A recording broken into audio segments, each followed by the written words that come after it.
I'm also excited about my guy, Kenny Pickett. Finished 6 for 7 for the Steelers in their game against the Buccaneers, 70 passing yards and a touchdown to George Pickens on a little skinny post there.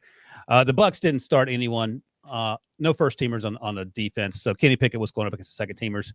But I'll ask you this: how big is the expectation for the jump from year 1 to year 2 for a rookie quarterback? Because everything you hear out of camp is that Kenny Pickett has made that leap.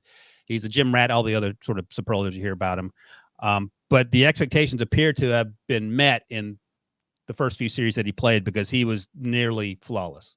Yeah, well, I would say that jump started last year, and after how he finished the season out and how well he played towards the end of the season, and now more comfortable in this offense, in this scheme. You can tell, like, when you watch a CJ Stroud and the hesitation when he's in the pocket compared to Kenny Pickett. The ball was coming out. He's getting the ball to his playmakers. Pickett to Pickens will be a very intriguing 1-2 combination of back to receiver. So, no, he played very well, looked very confident, very comfortable, again, in the first preseason game. So I think that he's got a chance to have a pretty big leap from year 1 to 2. But like I said, I thought he started to make that leap at the end of last year. And the offensive line should be better. They have Debo's guy, Isaac Seumalo, now playing left guard. He got a few snaps there. They have Broderick Jones, who they drafted. I watched his snaps. He looked great against the run. He needs to get stronger in pass protection, which isn't necessarily a surprise. And I'll mention quickly Keanu Benton, who they drafted on day 2, the interior defensive lineman out of Wisconsin. He was a problem against the second and third teamers for Tampa Bay. So that's encouraging, too, if you're excited about that. We'll talk about some more Steelers in a little bit. But I gave Kenny Pickett an A+ on the old Ryan Wilson scale. So he's up there with Stetson Bennett and DTR. Well, he's a little better than Stetson Bennett and DTR, but that's fine. Okay. Well, again, I'm overgrading like you suggested I do. I said for these college kids. Oh. I just do it all the time now. Yeah, I got to send you the manual. Yeah, I didn't get the manual. All right, let's go to Cincinnati, where they faced the Packers and Jordan Love. He is not in year 2. He is youngish. He's going into year 4, but obviously this is his first year as a starter. 7 of 10 for 46 yards and a touchdown. He had one bad miss to Luke Musgrave, the rookie that we liked coming out of Oregon State, the tight end there, who is huge and fast. Luke actually made a few plays that were got your attention, but the ball came out quickly. Again, the recurring theme that you talked about, accurately and on time on these short and intermediate throws, save the Luke Musgrave throw. He showed the ability to flick the ball down the field with pretty good arm strength, which we knew that he had. The ball, he has a really good arm. And he throws a very catchable fastball, which you feel like when you talk about Will Levis, he's just putting everything into it. Sometimes it's not an easy ball to catch. I thought he did a great job on the 9 route to Christian Watson down the sideline, and Dax Hill just made a great play. I thought that was as much Dax Hill as anything, and I thought he made a lot of good throws, and I think you have to feel pretty good if you're a Packers fan with what you saw, because if it went sideways, there'd be questions about why Aaron Rodgers left and all that. Yeah, no, I think he's been there long enough to know the system. He looked comfortable. It looks like they want him to grow with all these other young offensive skill guys that they have drafted over the last couple of years. So very encouraging for the first preseason game. And I think that he is going to get better now that it's amazing when a guy gets handed I don't want to say handed to him, but now, hey, you're our starting quarterback. You're not. So sometimes guys, when they put on the big hat, falter. This guy seems to be thriving now that he's finally gotten an opportunity to be the quarterback of the Green Bay Packers. Yeah, so positive performance for sure. He got a B+ on the Ryan Wilson scale. Congratulations, Jordan. Your certificate will be in the mail. And another certificate I'll be mailing out is to Sam Howell, year 2, 5th-round pick out of UNC. 2 years ago, I guess, there was some first-round buzz about Sam Howell. I came to like him more the more I watched him, but obviously he fell to day 3 for a reason. He's now the starter or probably going to be the starter. I don't think it's going to be Jacoby Brissett in Washington. Finished 9 for 12 for 77 yards and a touchdown against the Browns. We already talked about DTR on the other side of the field. Sam missed a few throws, but he also, I thought, made a lot of good decisions. The touchdown was more Jahan Dotson just getting wide ass open and making a step down the field. But I was happy that Sam Howell found him and got him the ball. Could have gotten to him a little earlier, I thought. But overall, I gave him a B, and I thought it was a good performance to start off with for the second-year guy.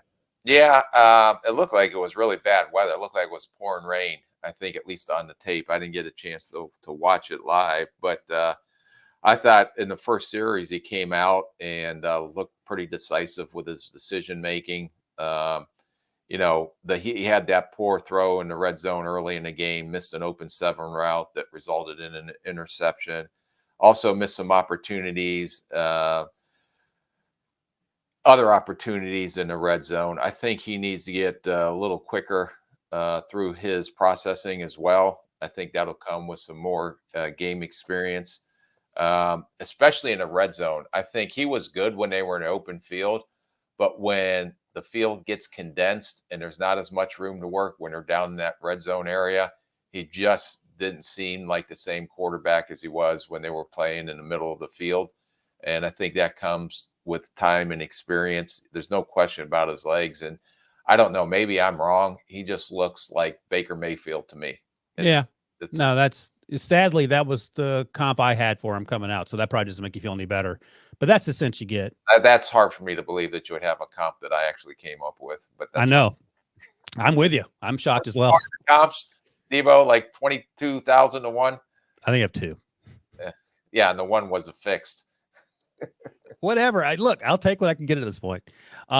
Yeah, I think it's a good start for Sam Howell. Let me ask you, you talk about the red zone, not concerns, but it's something that caught your attention.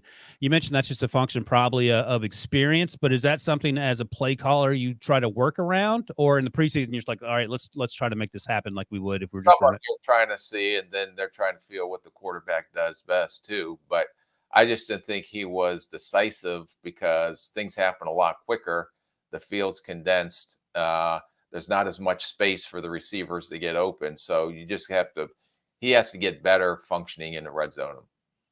Okay. Another guy that's looking for some playing time here, and he's in the battle with Will Levis for the number 2 job behind Ryan Tannehill. It's Malik Willis, 3rd-round pick last year. Again, first-round buzz about him coming out, and he felt a late day too. And he started the game for Tennessee, and he actually threw for about 100 more yards, finished 16 for 25 for 189. And didn't have a touchdown, threw a terrible interception in the high red zone, I guess, from the 25-yard line. Yep, try to throw a corner route. Oh, my gosh. I'll come back to that in a second. But I thought some of the things I liked. I thought he threw well on the run and off platform. The arm strength is there. We knew about all those things.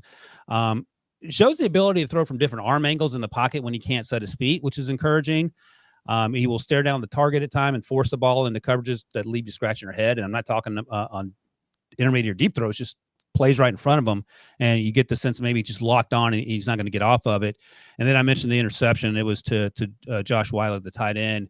No one around Malik in the pocket, had all day to throw. He tried to step on one and miss Wiley high. Now, look, Wiley perhaps could have caught the ball, or he could just hit him in the chest and then get the ball down to the 5-yard line.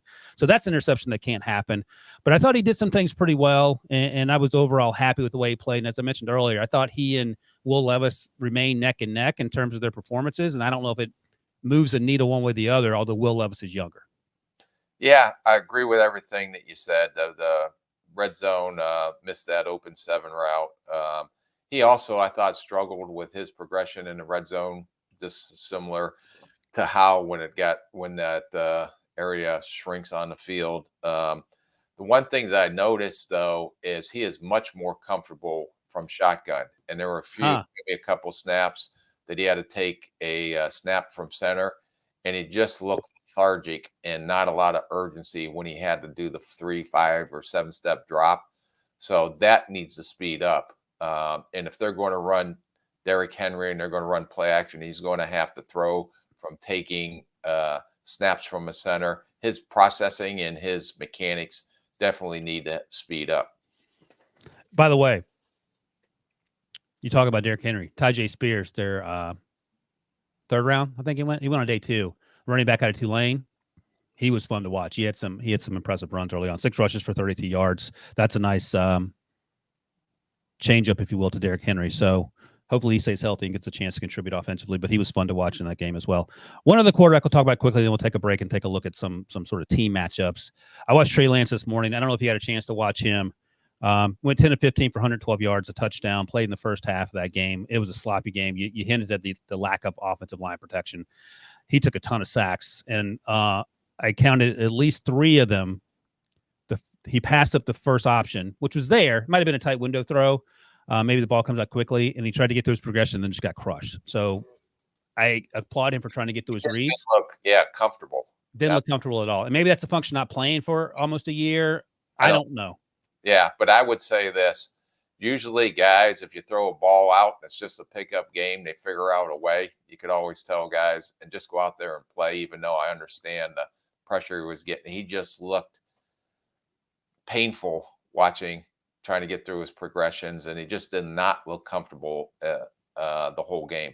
And then the touchdown should have been an interception. So the touchdown, he rolls to his left. It's an over that's wide ass open. If he tries to set his feet and get his shoulders straight. And if you just throw off platform, there's a chance that the wide receiver, I think it was Chris Conley, just catches the ball in the back of the end zone.